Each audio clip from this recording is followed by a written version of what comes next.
अस्सलामुअलैकुम dear students, उम्मीद करता हूँ आप सब दोस्त खैरियत से होंगे, ठीक ठाक होंगे। डियर स्टूडेंट्स, आज की इस वीडियो में हम BSN 6 सेमेस्टर के सब्जेक्ट एपिडेमियोलॉजी के यूनिट नंबर 5 जो कि हमारे साथ बेसिक मेजरमेंट इन एपिडेमियोलॉजी है, इसके आज हम पार्ट 2 को डिस्कस करेंगे और इसको समझने की कोशिश करेंगे।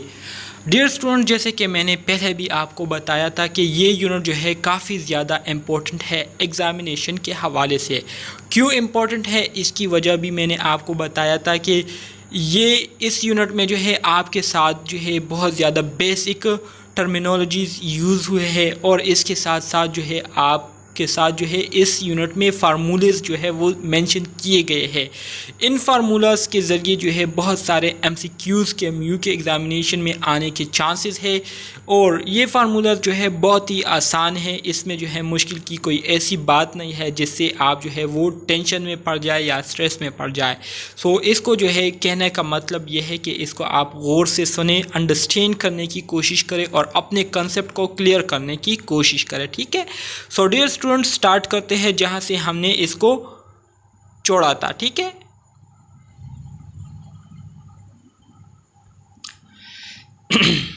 सो डियर स्टूडेंट्स, आज का जो लेक्चर है हम कम्युलेटिव इंसिडेंस से स्टार्ट करेंगे। इससे पहले के जो लेक्चर है उसको हमने कम्युलेटिव इंसिडेंस डिस्कस कर लिया था। आज का जो हमारा टॉपिक है वो है कम्युलेटिव इंसिडेंस। सबसे पहले हम कम्युलेटिव इंसिडेंस को समझेंगे कि कम्युलेटिव इंसिडेंस कहते किसे है। ठीक है, इसके बाद फिर हम इसके फार्मूले पर बात करेंगे। तो कम्युलेटिव इंसिडेंस का अगर डिफिनीशन में आपको करूं, इसकी तारीफ में आपको करूं, तो cumulative incidence is the proportion of people who become disease during a specific period of time. एक ख़ास पीरियड ऑफ टाइम के दौरान लोगों का वो मजमुआ जिनको बीमारी लाहक हो जाती है एक ख़ास पीरियड ऑफ टाइम के दौरान, तो ऐसे इसको क्या कहते हैं, इसको हम कम्युलेटिव इंसिडेंस कहते हैं। डियर स्टूडेंट्स, कम्युलेटिव इंसिडेंस के अगर फंक्शंस की मैं बात करूं कि कम्युलेटिव इंसिडेंस के ज़रिए हम कौन कौन सी चीज़ों को मुहैया कर सकते हैं, उसको हम उसका जो कैलकुलेशन है वो कर सकते हैं। तो कम्युलेटिव इंसिडेंस के ज़रिए जो है हम प्रोबेबिलिटीज़ के जो एस्टिमेशन है उसका अंदाज़ा लगा सकते हैं। प्रोबेबिलिटी से मुराद किसी चीज़ के होने का जो अंदेशा होता है तो उसका जो है हम अंदाज़ा लगा सकते हैं। ठीक है, इसके साथ साथ किसी चीज़ के होने के जितने रिस्क होते हैं, ठीक है, उस रिस्क का जो है हम परसेंटेज निकाल सकते हैं। ठीक है, उसको हम मेजर कर सकते हैं कम्युलेटिव इंसिडेंस के ज़रिए। सो कम्युलेटिव इंसिडेंस का फार्मूला जैसे कि आपको दिखाई दे रहा होगा, दिया गया है। कम्युलेटिव इंसिडेंस CI से रिप्रेजेंट होता है। C stand for cumulative, I stand for incidence, is equal to I divided by N। So what is I? यहाँ पर अब हम इस फार्मूले को थोड़ा सा डिस्क्राइब करेंगे, इसको थोड़ा सा एक्सप्लेन करेंगे कि इस फार्मूले से क्या मुराद है। ठीक है, इस फार्मूले में हमें क्या बताया गया है। So cumulative incidence is equal to I divided by N। I का से मुराद ये है कि I is the number of new cases during follow up. Follow up के दौरान हमारे साथ जितने भी न्यू केसेस आते हैं तो उनकी जो तादाद होती है उसको हम I से रिप्रेजेंट करते हैं। अब फॉलो अप क्या है? फॉलो अप ये हमारे साथ एक टाइम पीरियड होता है। ठीक है, एक स्पेसिफिक टाइम पीरियड होता है जिसके दौरान हम अपने जो ग्रुप ऑफ पीपल होते हैं उनको हम ऑब्जर्वेशन पर रखते हैं, उनको हम क्या करते हैं, उनकी हम असेसमेंट करते हैं, उनको हम जो है डेली बेसिस पर या वीकली बेसिस पर चेक करते हैं एक ख़ास पीरियड ऑफ टाइम के लिए। ठीक है, तो इसको क्या कहते हैं, इसको फॉलो अप कहते हैं। सो एक ख़ास पीरियड ऑफ टाइम के लिए जो हम फॉलो अप करते हैं और इस फॉलो अप के दौरान जितने भी न्यू केसेस आते हैं, ठीक है, जिसको हम फाइंड आउट करते हैं तो इसको हम I से रिप्रेजेंट करते हैं।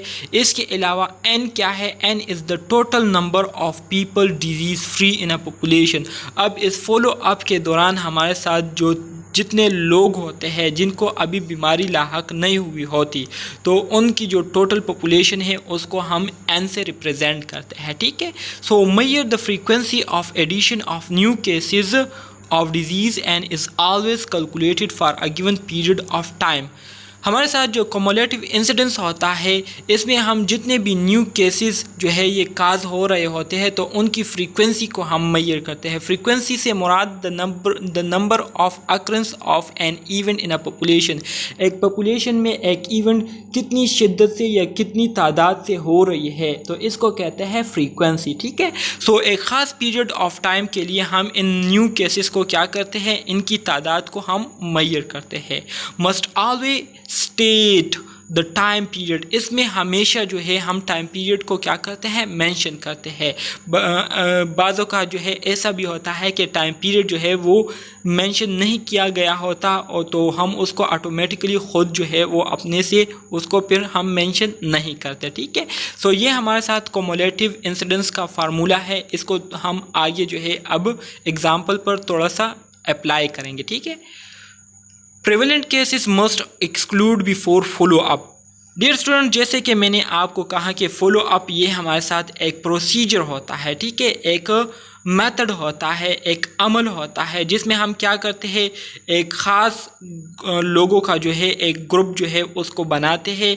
लेकिन ये ग्रुप जो जिन लोगों का हमने बनाया होता है तो ये जहन में रखिए कि ये लोग जो है हमारे साथ उस करंट टाइम पर बिल्कुल डिजीज़ फ्री होते हैं, मतलब इनमें किसी किस्म की बीमारी नहीं होती। ठीक है, सो फॉलो अप के लिए हम जिसको भी सेलेक्ट करते हैं, जिस ग्रुप को भी सेलेक्ट करते हैं तो उस ग्रुप में हमारे साथ जितने भी मेंबर्स होंगे तो वो क्या होंगे, डिजीज़ फ्री होंगे।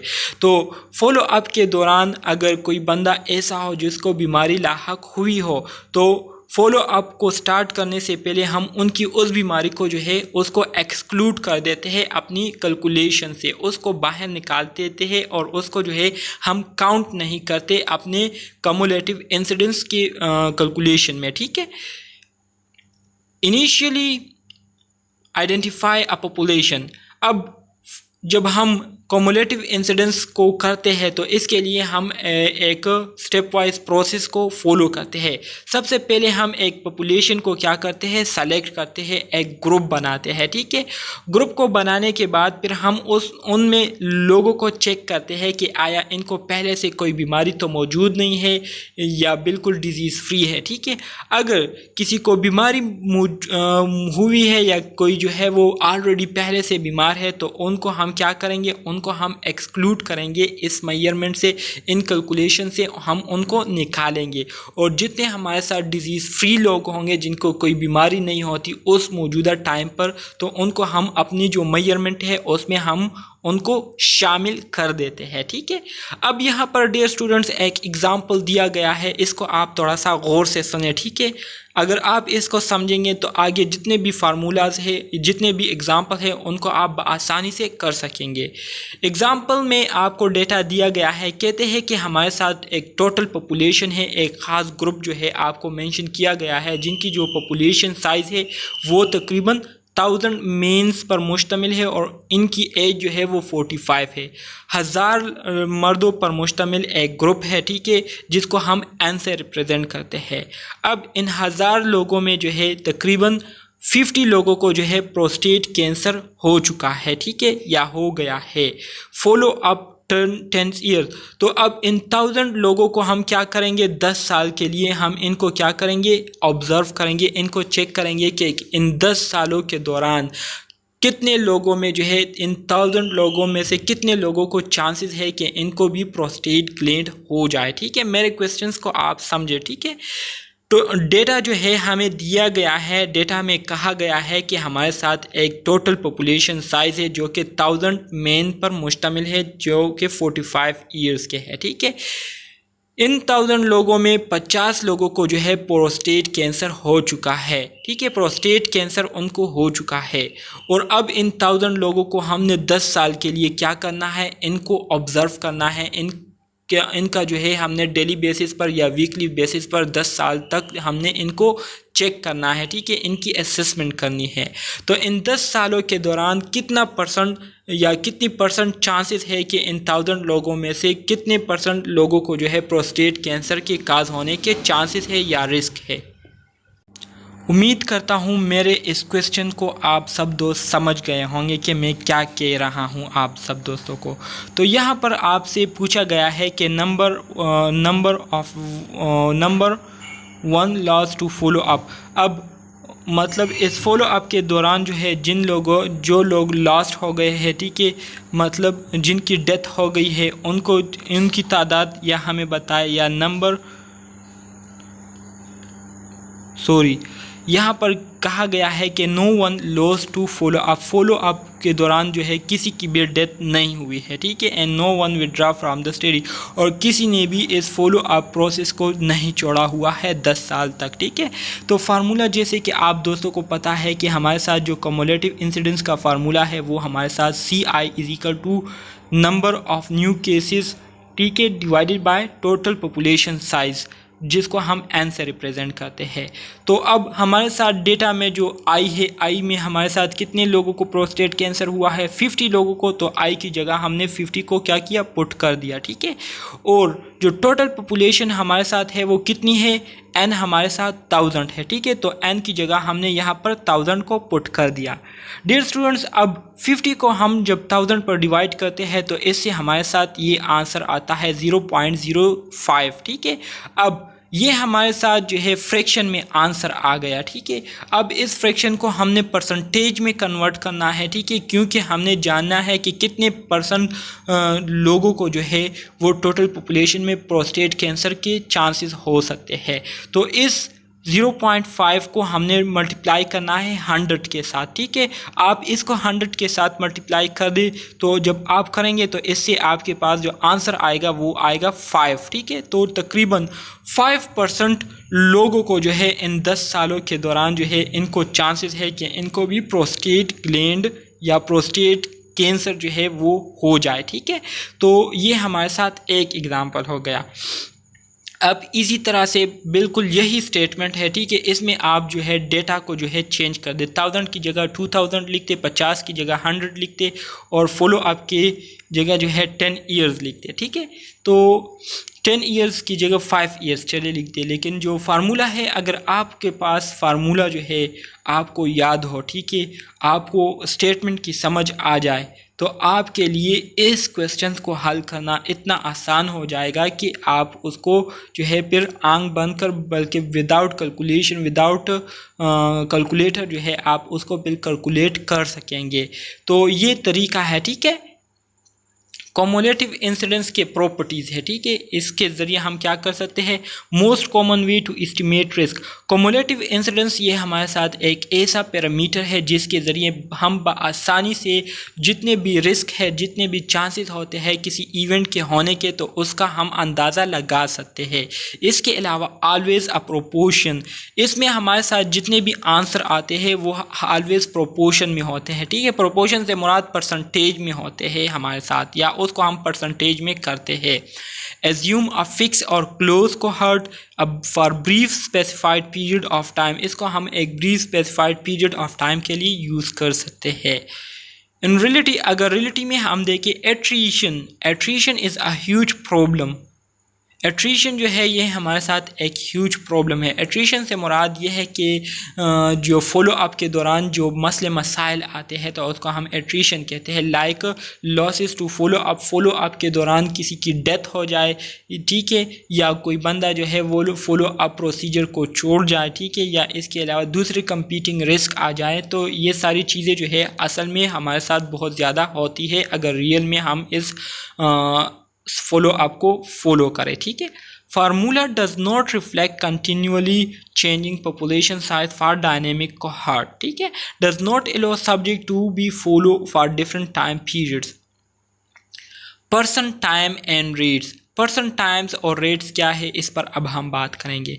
इंडिविजुअल में be expose to the risk of an event for varying amount of time during a total time period of certain length. कहते हैं कि टोटल टाइम पीरियड हमारे साथ जितना होता है, तो इस टोटल टाइम पीरियड के दौरान एक बंदा जो है वो एक रिस्क को बार बार जो है वो एक्सपोज हो सकता है। मतलब उसको बार बार एक बीमारी जो है वो लाहक हो सकती है एक स्पेसिफिक टाइम पीरियड के दौरान, ठीक है। तो ये किस वजह से हो सकती है, इसके वजूहात आपको यहाँ पर मेंशन किए गए हैं कि entering the time period letter.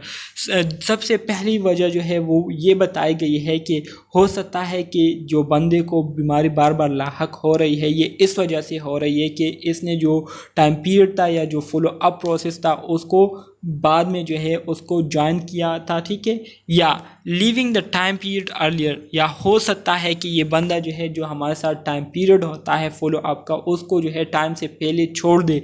तो टाइम से पहले छोड़ने की वजह से वो ऑब्जर्वेशन से निकल जाता है और उसमें फिर बीमारियां जो है दोबारा जो है अटैक कर देती है। इसके अलावा experiencing the events of interest, या वो अपनी मर्ज़ी का मालिक हो जाता है और ख़ुद से जो है काम करना शुरू कर देता है, एक्सपीरियंस करना शुरू कर देता है। तो इस वजह से उनमें वो बीमारियां बार बार होना शुरू हो जाती है। अब बात करते हैं पर्सन टाइम की। पर्सन टाइम क्या है? Person time is a calculation combining persons and time. ये असल में हमारे साथ एक कैलकुलेशन है जिसमें हम पर्सन और टाइम दोनों को कंबाइन करते हैं। Is the sum of the individual units of time that people have been expose to the risk of an event. कहते हैं कि एक स्पेसिफिक पीरियड ऑफ टाइम के दौरान जो लोग रिस्क को एक्सपोज होते हैं, तो जितनी बार वो उस रिस्क को एक्सपोज हुए होते हैं, ठीक है, तो उसको हम क्या करते हैं, उसको जब हम ऐड करते हैं तो इसको कहते हैं पर्सन टाइम, ठीक है। Is use in the denominator of person time rates, ठीक है, इसको हम डिनोमिनेटर पर्सन टाइम रेट्स में डिनोमिनेटर में यूज़ कर सकते हैं या करते हैं। Is often use in epidemiology and vital statistics. इसके अलावा हम इसको एपिडेमियोलॉजी और वाइटल स्टेटिस्टिक्स में भी यूज़ करते हैं। Incidence density, incidence rate. Dear students, incidence density को हम इंसिडेंस रेट्स के नाम से भी जानते हैं या इसको हम यूज़ कर सकते हैं। इंसिडेंस डेंसिटी के लिए हम इंसिडेंस रेट टर्म भी यूज़ कर सकते हैं, हैज़र्ड रेट टर्म भी यूज़ कर सकते हैं, इंसिडेंस डेंसिटी रेट टर्म भी यूज़ कर सकते हैं और पर्सन टाइम इंसिडेंस टर्म भी यूज़ कर सकते हैं। अब बात करते हैं कि इंसिडेंस डेंसिटी या इंसिडेंस रेट किसे कहते हैं, इसकी डिफिनीशन हम करेंगे, ठीक है। इंसिडेंस डेंसिटी या इंसिडेंस रेट से मुराद यह है कि measures the rapidity with which new cases are occurring in a population.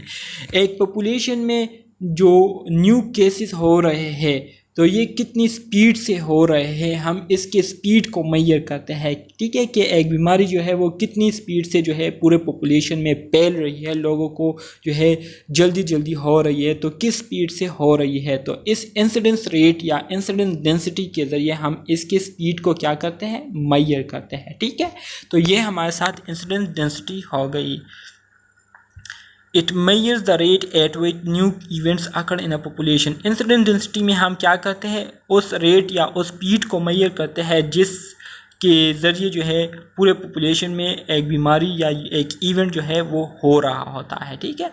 So incidence rate का फार्मूला आपको जो है स्क्रीन पर दिखाई दे रहा होगा, सामने दिया गया है। इंसिडेंस रेट को या इंसिडेंस डेंसिटी को हम किससे रिप्रेजेंट करते हैं, इसको हम IR से रिप्रेजेंट करते हैं, ठीक है। So incidence rate is equal to incidence divided by person time. So यहाँ पर I हमें कौन सी चीज़ को रिप्रेजेंट कर रही है, I represent number of new cases during follow up. Follow up के दौरान जितने न्यू केसेस आ रहे होते हैं तो उसको हम क्या करते हैं, रिप्रेजेंट करते हैं I से। जबकि PT ये हमारे साथ टोटल टाइम होता है that disease free individual in the cohort are observe over the study, ठीक है। मतलब PT ये हमारे साथ वो टोटल टाइम होता है, वो टाइम पीरियड होता है जिसके दौरान हम जो पॉपुलेशन हमारे साथ होती है जो कि फ्री फ्रॉम डिजीज़ होती है, तो उनको हम क्या करते हैं, उनको हम PT से रिप्रेजेंट करते हैं या total person time experience of the cohort, ठीक है। तो इसको हम किस से रिप्रेजेंट करते हैं, PT से रिप्रेजेंट करते हैं। सही हो गया। तो ये तो मैंने आपको कर दिया, ठीक है। अब आगे जाते हैं एग्जाम्पल्स के ज़रिए, इसको अब हम थोड़ा सा समझेंगे। एग्जाम्पल दिया गया है कि hypothetical cohort of 12 initially disease free subjects follow up for a 5 years period from 1990 to 1995। कहते हैं कि हाइपोथेटिकली हमने एक 12 लोगों पर मुश्तमिल एक ग्रुप को जो है सेलेक्ट कर दिया जिनको अभी कोई भी बीमारी लाहक नहीं हुई है। अब इन लोगों को जो है हमने 5 साल तक के लिए ऑब्जर्वेशन पर रखना है। इनको जो है 5 ईयर के लिए हमने इनकी फॉलो अप करनी है, ठीक है, जो कि 1990 से लेकर 1995 तक इनको हमने ऑब्ज़र्व करना है और देखना है कि इस टाइम पीरियड के दौरान कितने लोगों को बीमारी लाहक होगी, कितने लोग जो है वो सेहतमंद रहेंगे और कितने लोगों की डेथ होगी। सो डियर स्टूडेंट, नीचे हमारे साथ चार्ट दिया गया है जो कि 1990 से स्टार्ट हुआ है, 1995 पर इसकी एंड होती है, ठीक है। सो जो पॉपुलेशन साइज़ है वो हमारे साथ टोटल 12 लोगों पर मुश्तमिल है। जो पहला बंदा है उसकी जो फॉलो अप है उसको हमने ऑब्ज़र्व करना शुरू कर दिया है और तकरीबन फॉलो अप के दौरान 2.5 साल बाद जो है जो पहला बंदा है इस सैंपल में, इस ग्रुप में, तो उसको क्या हो जाता है, उसको बीमारी लाहक हो जाती है जिसको हम एक्स से रिप्रेजेंट करते हैं, ठीक है। एक्स से जिसको हम क्या करते हैं, रिप्रेजेंट करते हैं, तो इसको बीमारी हो गई फॉलो अप के दौरान। फिर हमारे साथ इस ग्रुप का जो दूसरा बंदा है उसको हम फॉलो करते हैं फिर उसको जो है इस पूरे ड्यूरेशन के दौरान 3.5 साल बाद जो है इसको क्या हो जाता है, बीमारी लाहक हो जाती है। इसके बाद जो तीसरा बंदा है उसको 1.5 साल बाद जो है उसकी क्या हो जाती है, उसकी डेथ हो जाती है, ठीक है। तो इस तरह से आप इस पूरे प्रोसेस को देख सकते हैं। इस ड्यूरेशन के दौरान जो है आप फिर क्या कर सकते हैं, इंसिडेंस रेट को मालूम कर सकते हैं। सो ये एक एग्ज़ाम्पल दिया गया है, ठीक है, जिसमें स्टेटमेंट जो है आपको नहीं बताई गई, लेकिन फिर भी मैं आपको यहाँ पर थोड़ा समझा देता हूँ। एग्ज़ाम्पल दिया गया है, एग्ज़ाम्पल में आपको कहा गया है कि हमारे साथ जो टोटल पॉपुलेशन साइज़ है जिसको हम फॉलो अप कर रहे हैं वो तकरीबन 25 लोगों पर मुश्तमिल एक पॉपुलेशन है, ठीक है। अब इस पॉपुलेशन में जो न्यू केसेस आए हुए हैं, ठीक है, वो हमारे साथ क्या है, वो हमारे साथ 5 है। तो 5 न्यू केसेस है।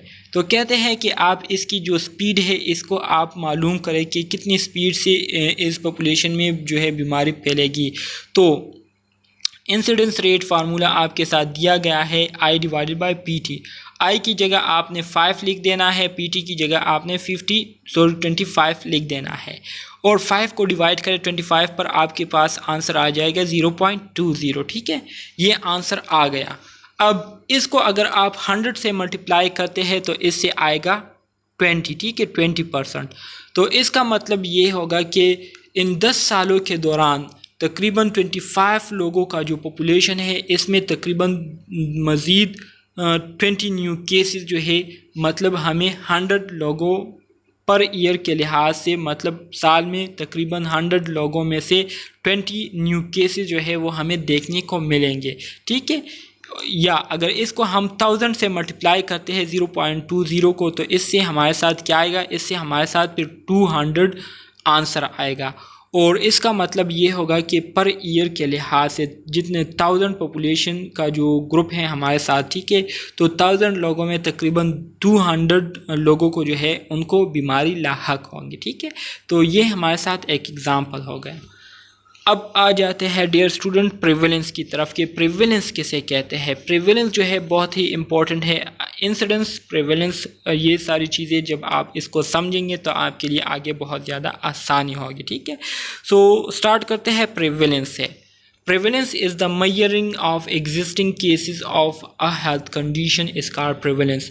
प्रिवेलेंस को डिस्कस करने से पहले आपको दोबारा से थोड़ा सा रिवाइज कर देता हूँ कि इंसिडेंस ये हमारे साथ वो पैरामीटर है जिसमें हम जो न्यू केसेस होते हैं इन अ पॉपुलेशन, जो न्यू केसेस आ रहे होते हैं तो उसको हम क्या करते हैं, इंसिडेंस में मेजर करते हैं और उसको हम इंसिडेंस कहते हैं। The number of new cases in a population is called incidence, जबकि prevalence is the number of existing cases in a population is called prevalence. जो पॉपुलेशन में पहले से मौजूद जो बीमारियां होती है तो उसको जब हम मेजर करते हैं तो उसको हम प्रिवेलेंस कहते हैं, ठीक है। So inherently bias toward inclusion of survivors, ठीक है। Primary outcome of a cross sectional study, for example sample survey के लिए हम प्रिवेलेंस को क्या करते हैं, यूज़ करते हैं।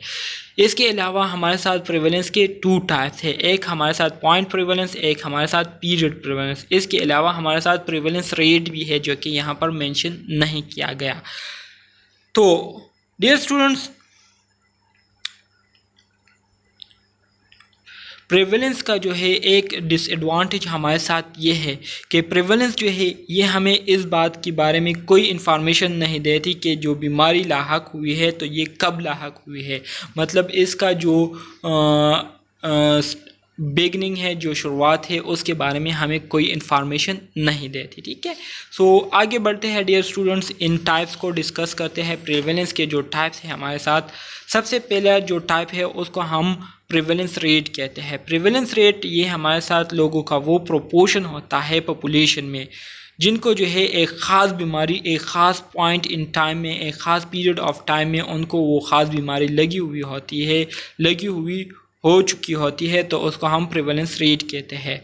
प्रिवेलेंस रेट में हम क्या करते हैं, प्रिवेलेंस रेट में हम न्यू केसेस को भी स्टडी करते हैं और जो ओल्ड केसेस है उनको भी क्या करते हैं, स्टडी करते हैं, और इन दोनों को ऐड करके हम टोटल जो है वो निकालते हैं, ठीक है। इसके अलावा जो पॉइंट प्रिवेलेंस होता है हमारे साथ, पॉइंट प्रिवेलेंस से मुराद ये है कि the prevalence measure at a particular point in time. मिसाल के तौर पर एक पेशेंट है, वो क्लिनिक आता है, तो जिस टाइम वो क्लिनिक आया हुआ होता है उस टाइम उसको क्या बीमारी है, ठीक है, जिस बीमारी के साथ वो क्लिनिक आया हुआ होता है, ठीक है, उसको जो चीफ कंप्लेन होता है, तो इसको हम रिप्रेजेंट करते हैं पॉइंट प्रिवेलेंस से, ठीक है, इसको हम पॉइंट प्रिवेलेंस कहते हैं, ठीक है। तो पॉइंट प्रिवेलेंस का जो फार्मूला है वो आपको स्क्रीन पर दिखाई दे रहा होगा। पॉइंट प्रिवेलेंस को हम रिप्रेजेंट करते हैं P से divided by C divided by N। So C क्या है, C is the number of observe cases at time. जो हमारे साथ करंट टाइम पर जो ऑब्जर्व केसेस होते हैं तो उसको हम C से रिप्रेजेंट करते हैं, जबकि N ये हमारे साथ पॉपुलेशन साइज़ है एट टाइम। उस टाइम जो हमारे साथ टोटल पॉपुलेशन जितना साइज़ होता है तो उसको हम N से रिप्रेजेंट करते हैं, ठीक है। Major the frequency of disease eight a given point in time. अब पॉइंट प्रिवेलेंस के ज़रिए हम क्या करते हैं, पॉइंट प्रिवेलेंस के ज़रिए हम एक गिवन टाइम में क्या करते हैं, डिज़ीज़ की जो फ्रीक्वेंसी है उसको हम मालूम करते हैं। फ्रीक्वेंसी का मैंने आपको बताया कि कितनी तादाद में एक बीमारी जो है वो हो रही है, तो उसको हम फ्रीक्वेंसी कहते हैं। डियर स्टूडेंट, पॉइंट प्रिवेलेंस का एग्जाम्पल आपको दिया गया है। कहते हैं suppose there are 150 individual in a population. अब पॉपुलेशन में जो है कहते हैं कि तकरीबन हमारे साथ 150 इंडिविजुअल है, 150 लोग हैं, ठीक है। तो ये हमारे साथ पॉपुलेशन साइज हो गई, मैंने इसको N से रिप्रेजेंट कर दिया, ठीक है, N मार्क कर दिया। ऑन अ सर्टन डेज, कुछ दिनों बाद 15 are ill with the flu. इन 150 लोगों में 15 लोग जो है उनको क्या हो गया, उनको फ्लू हो गया। सो इस 15 को मैं रिप्रेजेंट करता हूँ C से, ठीक है। What is the estimate prevalence for this population. तो इस पॉपुलेशन के लिए एस्टिमेट प्रेवलेंस क्या होगा, इस पॉपुलेशन में जो है कितने केसेस जो है वो ऑलरेडी पहले से मौजूद होंगे, ठीक है। सो फार्मूला आपके साथ मौजूद है कि P is equal to prevalence, point prevalence is equal to C divided by N। मैंने आपको बताया कि C हमें क्या रिप्रेजेंट करता है, ऑब्जर्व केसेस को रिप्रेजेंट करता है जिस टाइम वो आया हुआ आता है। So point prevalence is equal to number of observe cases at given time divided by total population size at date given time. So C की जगह हमने लिख दिया 15, ठीक है, C की जगह हमने 15 लिख दिया और N की जगह हमने लिख दिया 150। तो इसको जब हम डिवाइड करेंगे तो इससे हमारे साथ क्या आएगा, इससे हमारे साथ आएगा 0.01 आंसर आएगा, ठीक है, 0.01। इससे क्या आएगा, हमारे साथ आंसर आएगा 0.01, इससे हमारे साथ आंसर आ गया। अब इसको जब हम 100 से मल्टीप्लाई करेंगे तो ये कन्वर्ट हो जाएगा प्रोपोर्शन में, जो हमारे साथ 10 के बराबर है। सो इसका मतलब ये है कि इस 10% से मुराद ये है कि इस पॉपुलेशन में पहले से तकरीबन 10 लोग जो है वो पहले से बीमार थे, ठीक है। 10% लोग जो है वो पहले से क्या थे, बीमार थे, उनको फ्लू था, ठीक है। तो ये हमारे साथ एक एग्जांपल होगा पॉइंट प्रिवेलेंस का। अब प्रिवेलेंस के जो यूजेस है वो क्या है, assessing the health status of population. इसके ज़रिए हम पॉपुलेशन की जो हेल्थ स्टेटस है उसको एसेस कर सकते हैं। हेल्थ सर्विसेज के लिए हम प्रिवेलेंस के ज़रिए प्लानिंग कर सकते हैं, ठीक है, या करते हैं। इसके साथ साथ often the only measures possible with chronic diseases where incidence cases cannot be easily detected। इसको हम उन कंडीशन में भी यूज़ कर सकते हैं जिसमें हम जो इंसिडेंट केसेस होते हैं उसको बआसानी डिटेक्ट नहीं कर रहे होते या नहीं कर पा रहे होते, तो ऐसे कंडीशन में भी हम प्रेवलेंस को यूज़ कर सकते हैं, ठीक है। और जो इसके जो नुकसानात है या जो इतना यूज़फुल नहीं है तो इसको आप ख़ुद देख लें, ठीक है। इसके ज़रिए हम आइडेंटिफाइंग रिस्क फैक्टर्स, मतलब रिस्क फैक्टर को हम इतना एक्यूरेटली आइडेंटिफाई नहीं कर सकते। Makes no sense for condition that are acute and short duration. जो एक्यूट या शॉर्ट ड्यूरेशन वाले कंडीशन हो तो उसके लिए हम प्रिवेलेंस को यूज़ नहीं कर सकते, या प्रिवेलेंस से हमें जो सेटिस्फाइंग आंसर है वो नहीं मिल सकता। अब आ जाते हैं पीरियड प्रिवेलेंस की तरफ। पीरियड प्रिवेलेंस से मुराद ये है कि मिसाल के तौर पर एक पेशेंट जो है वो उसको आप अटेंड कर रहे हैं और आप उस पेशेंट से पूछते हैं कि आपको इन पिछले 2 सालों के दरमियान कोई बीमारी लाहक हुई है या नहीं। मिसाल के तौर पर आप उन्हें कहते हैं कि पिछले लास्ट 2 ईयर्स के दौरान आपको अस्थमा का कोई प्रॉब्लम हुआ है या नहीं, ठीक है। तो अब आप इनसे जो है पास्ट के बारे में पूछ रहे हैं, पास्ट हिस्ट्री के बारे में इनसे पूछ रहे हैं, तो इसको कहते हैं पीरियड प्रिवेलेंस, ठीक है।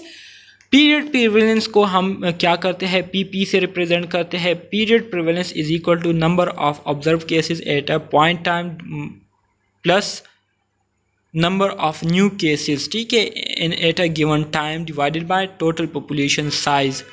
सही है। So C is the number of prevalent cases at beginning of the time period के स्टार्ट से हमारे साथ जो प्रिवेलेंट केसेस है उसको हम सी से रिप्रेजेंट करते हैं। I is the number of incident cases during the period, उस पीरियड के दौरान जो नए केसेस आए हुए हैं उसको हम आई से रिप्रेजेंट करते हैं। और एन हमारे साथ क्या है, size of the population for this same time period, ठीक है। सो डियर स्टूडेंट, ये भी आपको जो है इस डायग्राम को जो है आप ख़ुद देख ले, इसमें ऐसा कोई मुश्किल बात नहीं है, ठीक है। व्हाट इम्पैक्ट्स प्रिवेलेंस एस्टिमेशन, ठीक है। कहते हैं कि प्रिवेलेंस के ज़रिए हम प्रिवेलेंस के क्या असरात जो है वो हो सकते हैं या कौन से जो है इम्पैक्ट जो है प्रिवेलेंस के काज हो सकते हैं। तो प्रिवेलेंस में सबसे पहले हम न्यू केसेस को भी क्या करते हैं, उसको भी हम क्या करते हैं, इंक्लूड करते हैं अपनी मेजरमेंट में, कैलकुलेशन में। और जो एग्जिस्टिंग केसेस होते हैं एक पॉइंट टाइम में, तो उसको भी हम क्या करते हैं, उसको भी हम कैलकुलेट करते हैं। अब वो कौन से फैक्टर है जिसकी वजह से जो प्रिवेलेंस रेट है वो बढ़ सकता है, वो इंक्रीज़ होता है। तो सबसे पहले हम बात करते हैं लॉन्गर ड्यूरेशन की। अगर एक बीमारी है उसका जो ड्यूरेशन है वो बहुत ज़्यादा लॉन्ग है, तो इससे ये होगा कि वो बीमारी ठीक होने में बहुत ज़्यादा टाइम लेगी। इसके साथ साथ आपका जो इम्यून सिस्टम है वो सप्रेस हुआ होगा, तो इसकी वजह से न्यू केसेस जो है, बीमारी के जो न्यू केसेस है वो भी आपके साथ जो है आएंगे। तो इससे ये होगा कि आप पर जो है बर्डन बढ़ेगा, बीमारियों का जो बर्डन है वो आप पर बढ़ेगा, जिसकी वजह से प्रिवेलेंस जो है इसमें इजाफा होगा, ठीक है। Prolongation of life without cure, बग़ैर क्योर की जो आपकी लाइफ है वो प्रोलॉन्ग हो जाती है। इंसिडेंस रेट जो है इससे इंक्रीज़ हो जाता है, ठीक है। जबकि वो कौन से फैक्टर है जिससे प्रिवेलेंस जो है ये कम हो सकता है, तो जो पहला स्लाइड है इसके तकरीबन सारे ऑपोजिट जो होंगे, तो उससे हमारा जो प्रिवेलेंस रेट है वो क्या होगा, वो डिक्रीज़ होगा। मतलब शॉर्टर ड्यूरेशन होगा बीमारी का, तो बीमारी जल्दी से क्या होगी, ठीक होंगी। तो इसी तरह से बीमारियों की जो तादाद है वो कम होगी, है हाई केस फर्टिलिटी होगा, ठीक है। इसके साथ साथ इंसिडेंस रेट डिक्रीज़ होगा, तो नए केसेस नहीं आएंगे, तो इससे प्रिवेलेंस रेट क्या होगा, डिक्रीज़ होगा। यहाँ पर जो है फिर एक दूसरा एग्जांपल आपको दिया गया है। कहते हैं कि person year of observation in 10 year heart disease research project. 10 सालों के लिए जो है हार्ट से रिलेटेड डिजीज़, हार्ट से रिलेटेड जितने भी डिजीज़ है उसको जो है 10 सालों के लिए ऑब्जर्वेशन पर रख दिया गया है। हमारे साथ जो टोटल पॉपुलेशन है, ठीक है, वो हमारे साथ 50 पर मुश्तमिल है, जिसमें इन 50 लोगों का जो है हमने मुख्तलिफ ग्रुप बनाए हुए हैं। ठीक है, मिसाल के तौर पर सबसे पहला जो ग्रुप है इसको हमने 30 लोगों पर जो है इसको क्या किया है, इसको क्या किया, डिस्ट्रीब्यूट किया गया है। ठीक है, मतलब फर्स्ट ग्रुप में हमारे साथ 30 लोग हैं जिसको हम 10 ईयर के लिए क्या करेंगे, ऑब्जर्वेशन पर रखेंगे, फॉलो अप करेंगे। फिर इसके बाद जो हमारे साथ दूसरा ग्रुप है उसमें हमारे साथ 10 लोग हैं जिसको हम 9 सालों के लिए क्या करेंगे, ऑब्जर्वेशन पर रखेंगे। फिर हमारे साथ जो तीसरा ग्रुप है वो 7 लोगों पर मुश्तमिल है जिसको हम 8 सालों के लिए ऑब्जर्व करेंगे। चौथा ग्रुप 2 लोगों पर मुश्तमिल है जिसको हम 7 साल के लिए ऑब्जर्व करेंगे। और पांचवा ग्रुप जो है एक बंदे पर मुश्तमिल है जो कि हम 1 ईयर के लिए उसको ऑब्जर्व करेंगे। तो इससे हम क्या करेंगे, इससे अब हम मालूम करने की कोशिश करेंगे कि इन 10 सालों के दौरान कितने लोगों को जो है उनको हार्ट अटैक होगा या हार्ट अटैक होने के चांसेस है। ठीक है, इंसिडेंस डेंसिटी या इंसिडेंस रेट जो है हमने मालूम करना है। इंसिडेंस रेट का फार्मूला आप सब दोस्तों को पता है कि incidence rate is equal to I, ठीक है, I divided by what, I divided by N. ठीक है, सो इससे आप जो है वो फार्मूले से जो है आप अपने जो क्वेश्चन है उसको आप सॉल्व कर सकते हैं। एग्ज़ाम्पल दिया गया है, दूसरा एग्ज़ाम्पल है हमारे साथ। कहते हैं कि 2003 में तकरीबन 44,232 न्यू केसेस जो है ये एड्स के आए थे, यूनाइटेड स्टेट में रिपोर्ट किए गए थे। उस टाइम जो यूनाइटेड स्टेट का पॉपुलेशन था वो तकरीबन 29 करोड़ 80,000 या 8,09,777 पॉपुलेशन थी। ठीक है, तो कहते हैं कि इसका जो इंसिडेंस रेट है उसको मालूम करें। ठीक है, इसको क्या करें, मालूम करें। तो इंसिडेंस रेट का फार्मूला आप सब दोस्तों को पता है कि incidence rate is equal to I divided by N. ठीक है, ये हमारे साथ क्या है, फार्मूला है जो कि आपको दिया गया है। सो आपने क्या करना है, आपने इस फार्मूले में क्या करना है, इस फार्मूले में आपने इन वैल्यूज़ को पुट करना है। आई हमारे साथ कितना है, आई हमारे साथ 44,232 है, 44,232 हो गया। ठीक है, इसको आपने डिवाइड कर लेना है 290, ठीक है, 290 89,777। तो इसको जब आप डिवाइड करेंगे तो इससे आपके साथ जो है एक वैल्यू आएगी, और वो वैल्यू क्या है इसको मैं अभी आपको करके दिखाता हूँ। ठीक है, सो बहुत ही आसान है, आपने थोड़ा सा कंसंट्रेशन देना है, बाकी जो है बहुत ही ज़्यादा आसान है ये कैलकुलेशन। तो न्यूमरेटर ये हमारे साथ क्या है, न्यूमरेटर से मुराद आई है। ठीक है, आई में हम ये पुट करेंगे और डिनोमिनेटर में हम नीचे पार्ट में हम क्या करेंगे, ये पुट करेंगे। सो हमारे साथ जो है जब हम इसको डिवाइड करेंगे तो इससे हमारे साथ क्या आएगा, इससे हमारे साथ जो आंसर आएगा वो ये आएगा 0.0000001। ठीक है, ये आंसर आ गया। तो इस पॉइंट को हमने क्या करना है, इस पॉइंट को हमने 0.1, इस पॉइंट को जो है हमने इस 1 के सामने लाना है। ठीक है, तो यहाँ से हम लाएंगे 1 2 3 4 5 स्टेप्स हम आगे बढ़ेंगे। तो यहाँ पर जो है हम क्या करेंगे, इस 0.0001 को हमने मल्टीप्लाई करना है 1 0 0 0 0 और 0। ठीक है, 5 0 लगा दिए। तो ये हमारे साथ कितना आ गया, ये हमारे साथ तकरीबन 1 लाख आ गया। जब हम इसको मल्टीप्लाई करेंगे इससे, तो इससे हमारे साथ आंसर आएगा क्या, इससे हमारे साथ आंसर आएगा 15.21। ठीक है, 15.21 आंसर ये हमारे साथ आ गया इससे। ठीक है, तो कहते हैं कि पर ईयर के लिहाज से या उस टाइम जो हमारे साथ 1 लाख की पॉपुलेशन था, 1 लाख का जो पॉपुलेशन था, तो तकरीबन 1 लाख में तकरीबन 15.21 लोगों को जो है एड्स हो चुका था, या उनमें जो है एड्स की तशख़ीस हो गई थी। ठीक है, तो ये हमारे साथ एक एग्ज़ाम्पल था। अब दूसरा एग्ज़ाम्पल दिया गया है, कहते हैं कि the diabetes follow up study include 218 diabetic women. कहते हैं कि हमारे साथ जो डायबिटिक वमेन है वो तकरीबन 218 है, और जो नॉन डायबिटिक वमेन है वो हमारे साथ 3823 है। By the end of study 72 of the diabetic women and 511 of the non-diabetic women had died। तो कहते हैं कि जब हमने स्टडी कर ली, स्टडी करने के बाद जब हमने देखा तो इन 218 डायबिटिक वमेन में तकरीबन 72 डायबिटिक वमेन की डेथ हो गई थी, और जो नॉन डायबिटिक 3823 वमेन थी, उनमें से तकरीबन 511 नॉन डायबिटिक वमेंस की डेथ हो चुकी थी। The diabetic women were observe for the total of 1862 person year. मतलब तकरीबन हमारे साथ जो डायबिटिक वमेन थी तो उनकी जो टोटल पॉपुलेशन थी वो हमारे साथ कितनी थी, 1862, ठीक है, पर ईयर में, जबकि नॉन डायबिटिक की जो पॉपुलेशन थी वो 36,653 थी। तो कहते हैं कि इनका जो इंसिडेंस रेट है उसको मालूम करें इनके डेथ का, ठीक है, कि कितने लोगों का इन डेथ हो सकता है पर ईयर के लिहाज से। हमारे साथ इंसिडेंस रेट का फार्मूला है, incidence rate is equal to I divided by n, ठीक है, ये हमारे साथ फार्मूला है। आगे हम जाएंगे। जो न्यूमरेटर है, न्यूमरेटर में हम क्या करेंगे, न्यूमरेटर में हमारे साथ टोटल पॉपुलेशन जो है वो डायबिटिक वमेन का वो 1862 है, और इनमें जो अमवात हुई थी डायबिटिक वमेन की वो 72 है, ठीक है।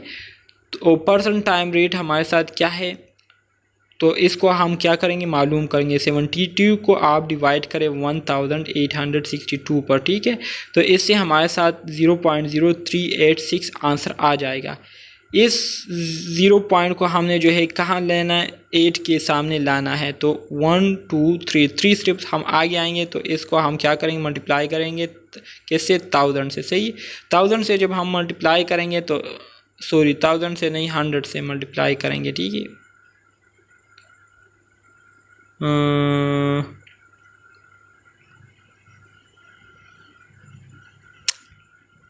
मेरे ख्याल में 1000 से मल्टीप्लाई करेंगे तो इससे हमारे साथ 38.6 पर्सन पर 1000 पर्सन, मतलब 1000 लोगों में जो है 38.6 लोगों की जो है वो डेथ होगी डायबिटीज़ की वजह से, ठीक है। तो ये एक हमारे साथ डेटा आ गया। इसके अलावा जो दूसरा डेटा है वो भी हमें दिया गया है, ठीक है, जो कि अब हम उसको डिस्कस करेंगे। दूसरा डेटा जो है वो ये दिया गया है, जो नॉन डायबिटिक वमेन है। नॉन डायबिटिक वमेन में हमारे साथ टोटल पॉपुलेशन 36,653 है, जबकि इनमें जो डेथ हुई है वो 511 है। 511 को आप डिवाइड करें 36,653 पर, तो आपके साथ ये आंसर आएगा 0.0139। इसको जो है आपने अब मल्टीप्लाई करना है किससे, इससे को आपने 1000 से मल्टीप्लाई करना है। जब मल्टीप्लाई करेंगे तो इससे आपके साथ आंसर आएगा 13.9 पर 1000 पर्सन। तो जो नॉन डायबिटिक वमेन है तो उनमें तकरीबन 1000 लोगों में तकरीबन 13.9 लोग जो है उनकी क्या होंगी, उनकी डेथ होंगी, ठीक है। डायबिटीज़ की वजह से ज़्यादा लोगों की अमवात हुई 1000 में से, और नॉन डायबिटीज़ की वजह से कम लोगों की अमवात हुई डायबिटीज़ की वजह से, ठीक है। डियर स्टूडेंट्स, ये था आज का हमारा टॉपिक, जो कि हमने इसको डिस्कस कर लिया। उम्मीद करता हूँ आपको इसकी समझ आ गई होगी, लेकिन अगर फिर भी कोई मसला है, कोई कन्फ्यूजन है, तो आप कमेंट बॉक्स में पूछ सकते हैं। डियर स्टूडेंट्स, यूनिट जो है बहुत ही ज़्यादा आसान है, कंसेप्चुअल है, कंसंट्रेशन वाला यूनिट है, तो इसको आपने कंसंट्रेशन के साथ सुनना है, समझने की कोशिश करनी है। तो मिलते हैं नेक्स्ट टॉपिक में, तब तक के लिए अल्लाह हाफिज़।